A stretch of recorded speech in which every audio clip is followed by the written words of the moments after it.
It is 11:47 p.m. on a Tuesday in early March. You are sitting at the kitchen counter of a small one-bedroom apartment in a working-class suburb of Columbus, Ohio. The overhead light hums. A spiral notebook is open in front of you. A green ink pen rests on top. You write a number. You scratch it out. You write it again, 1847. That is what is left in your checking account. You are 22.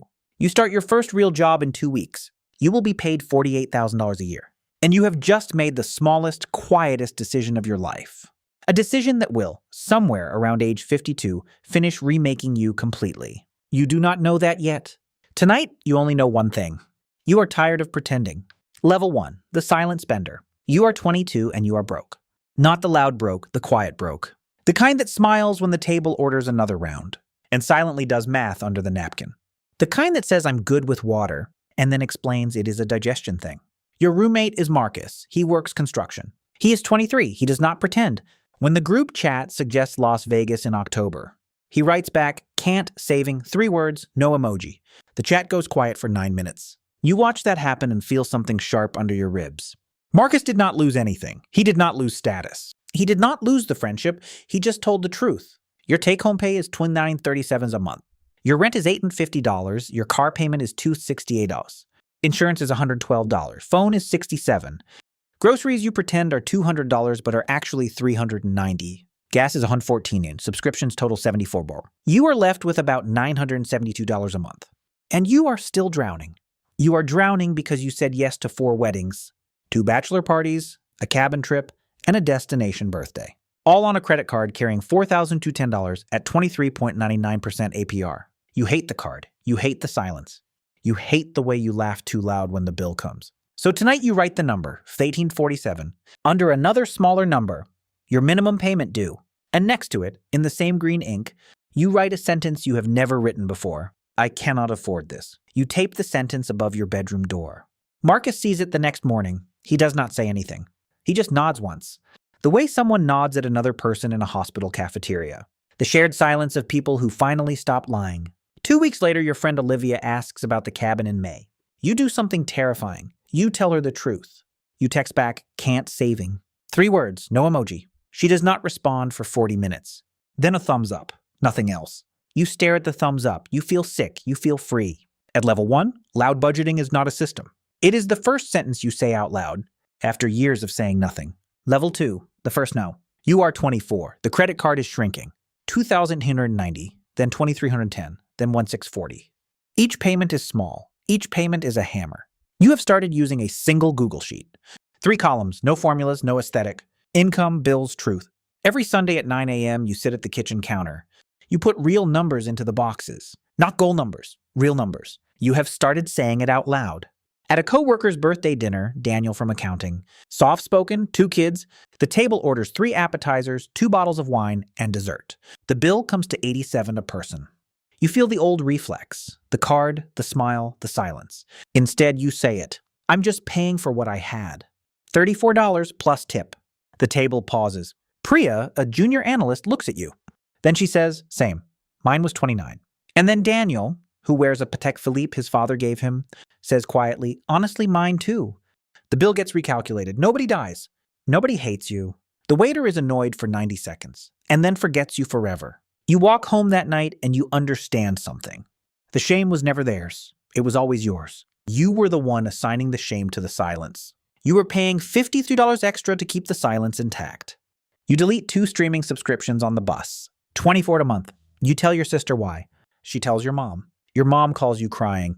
Not because you are broke, because she did the same thing for 32 years. She paid $53 of silence at every dinner since 1992. She never knew there was another way. By the end of 24, the credit card debt is $0. Your savings account holds $1,210. You open a Roth IRA at Fidelity. You contribute $50 a month. The number is laughable. You do it anyway. At level 2, loud budgeting is a small no. Said in a public room, that breaks a private spell. Level 3, the public ledger. You are 27. Your sheet is no longer hidden. It lives on a corkboard in your apartment. Friends see it when they come over. Some laugh. One, a college friend named Lena who drives a leased BMW, calls it a little aggressive. You smile and offer her tea. You have 2 new columns, investments, goals. Both are small, both are real. Your salary is $71,000. Your rent on a slightly nicer one-bedroom is $1,180. Your Roth IRA holds $9,400. Your 401k at work, 5% with a 4% match, holds $14,200. Your emergency fund holds $7,300. Your name is no longer on a credit card. In April, you do something quiet. You text 3 closest friends a screenshot of your monthly budget. Not to brag, not to teach, just to say, this is how I am making decisions now. If you ever want to talk about it, I am here. 2 of them ignore it. One Theo, a teacher, kind, slightly anxious, calls you that night. He asks if you will help him build one. You sit at his kitchen counter on a rainy Sunday. You walk him through it. 3 columns, no formulas, truth. He starts crying around the section labeled bills. Not big crying, just enough to fog his glasses. He has not looked at his credit card statement in 8 months. You do not lecture. You do not fix him. You sit with him and let the green pen do the work. At work, Priya is now your friend, not just a co-worker. She has started calling Sunday at 9 a.m. her money hour. She has paid off her car. Her rule, every raise gets split 50-30-20. Half to investments, 30 to lifestyle. 20 to a buffer she calls the breath. You steal the breath from her. You name yours the same thing. By the end of 27, your net worth crosses $40,000. You take a screenshot of the brokerage app. You do not post it. You sit on the floor of your living room. You look at the number and feel the building make a sound only you can hear. At level 3, loud budgeting becomes a shared room. The walls thin, the shame leaves. Level 4, the canceled yes. You are 31. You have been doing this for 9 years. The interest is not just on your money anymore. It is on your behavior. Your salary is $94,000. Your investments total $186,000. Roth, traditional 401k, brokerage. You drive the same Honda Civic. The car has 142,000 miles on it. A coworker offers you a Tesla Model 3 lease. $479 a month, $4,000 down. He insists you need to upgrade your image. You decline in a Slack channel where 23 people can see. You write, I drive an 8-year-old Civic. I will drive it until it dies. Then I will drive its cheaper replacement. The Slack reactions go everywhere. Most are laughs. A few are fire. One, from your director, unprompted, is a single fist. He DMs you 10 minutes later. He says, took me until 47 to figure that out. You are ahead by 16 years. This is the year of the canceled yes. You cancel a $129 a month gym you use twice. You cancel a wedding in Cabo that would cost $3,400. The friend, to your surprise, did not expect you to come. You cancel a vacation to Italy. You replace it with a road trip to Indianapolis. You sleep in a rental for $61 a night. You eat at a place called Lola's. $14 plates of pasta. One of the best meals of your life. Your mother calls you on a Saturday in October. She has been doing your sheet for 6 months. She paid off a $7,400 credit card. Her father gave it to her in 1989. She had been silently paying minimums for 35 years. She is 61. She cries. You cry. She says, I am sorry I taught you the silence. You say, you taught me how to break it, just by watching me break mine. By the end of 31, investments crossed $240,000. Your emergency fund holds 9 months of expenses. On the second Tuesday of November, you realize something. The math is now running without you. The contributions are habit. The decisions are reflex. The canceled yes is not a sacrifice anymore. It is just hygiene. At level 4, loud budgeting becomes a quiet machine. The yes you do not give is louder than the yes you do. Level 5, the compounder. You are 38. Theo is your husband now. You bought a small, ugly, structurally sound house. A working-class suburb of Columbus. $209,000. A 4.1% rate, 20% down, $2,318 a month all in. Your mortgage is the only debt either of you carries. Your investments cross $10,000 sometime in March. You notice it on a Sunday morning while making oatmeal. You do not scream. You do not cry. You write it on the sheet and underline it once.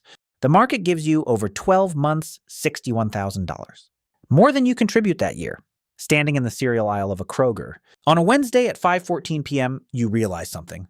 The asset is now generating more than your effort. You are no longer working for the money. The money is working for itself. You are now the loud budget version of an owner. Priya, now 38, runs her own bookkeeping practice. She has 2 employees. Her rule, 50-30-20 with the breath, is what she teaches every client. Theo's anxious crying at 27 has turned into something. A Roth IRA worth $18,000. And a calmness that, he says, saved his life. In June, your mother visits. She is 68. She brings the original 1989 credit card.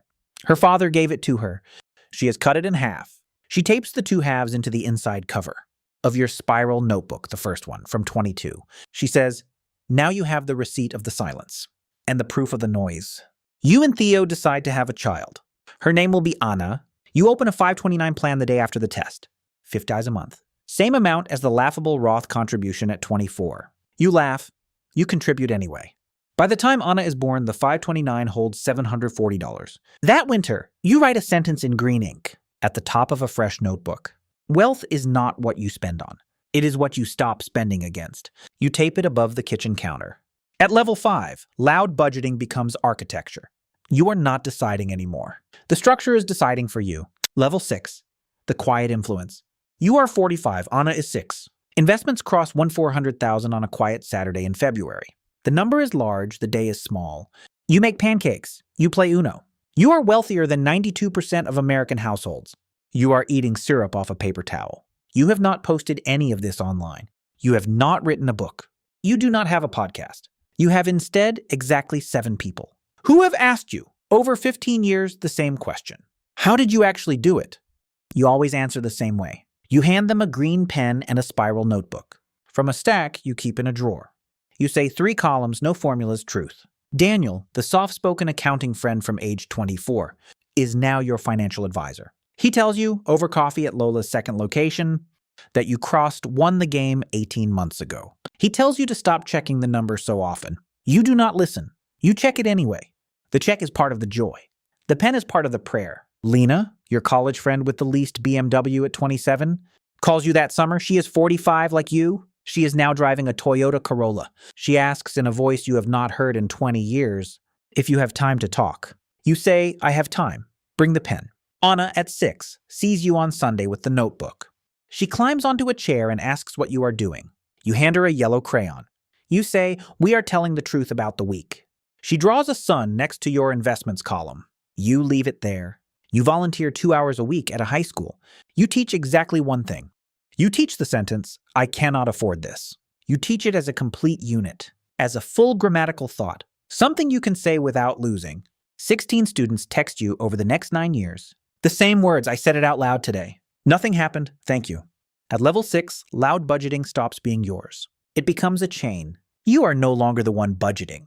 You are the one teaching the silence to break. Level 7, the free mind. You are 52. The number on the brokerage app is $340,000. Theo is 53. The mortgage was paid off 4 years ago. You did it on a Tuesday in March. The interest savings were small, but the silence in the house after was enormous. Anna is 13. She is in 8th grade. She has $1,210 in a custodial Roth from babysitting. Income that you match dollar for dollar. You stop working full-time at 52. Not retire. Pivot. You consult 2 days a week for a small firm. It pays you $94 an hour. It lets you travel with Theo. Your passive income from dividends and bonds covers your monthly nut, $4,210, without you touching the principal. The math is no longer math. It is weather. You are not rich the way the internet defines rich. You do not own a yacht. You do not have a watch with a name. You drive a 2031 Honda CR-V. It has 38,000 miles on it. The Civic, the original 2018 with 142,000 miles, sits in the garage. Theo refuses to sell it. He says it is the first thing he learned to keep. On a Tuesday in October, Anna, 13, comes home crying. A friend told her that her family is weirdly cheap. She is humiliated. She wants to know why you do not drive nicer cars, why you do not take Italy trips, why you do not buy the $640 jacket the friend's mother bought. You take her to the kitchen counter. You open the original 1989 cut-in-half credit card. Your mother taped it into the spiral notebook. You show her the green ink sentence, I cannot afford this. You explain that loud budgeting is not about not having. It is about not pretending. Her grandmother paid almost $4,000 in interest over 35 years. On a card she never told anyone about. The silence cost more than the spending. The weirdly cheap family she lives in, by saying small, honest sentences for 30 years, bought her a future where she will never have to say a sentence she does not believe. Anna stops crying around 7:43 p.m. She does not say thank you. She just opens a drawer. She takes out a fresh spiral notebook and the green pen. She writes at the top of the first page, in handwriting that looks shockingly like your mother's, I am tired of pretending. You watch her tape it above her bedroom door. At level 7, loud budgeting is no longer a budget. It is a posture. It is the only inheritance worth passing down. It is 11:47 p.m. on a Tuesday in early March somewhere. Different city, different state, different small kitchen counter. Same humming overhead light. A young woman who is not you is 22 years old. Her name is Mira.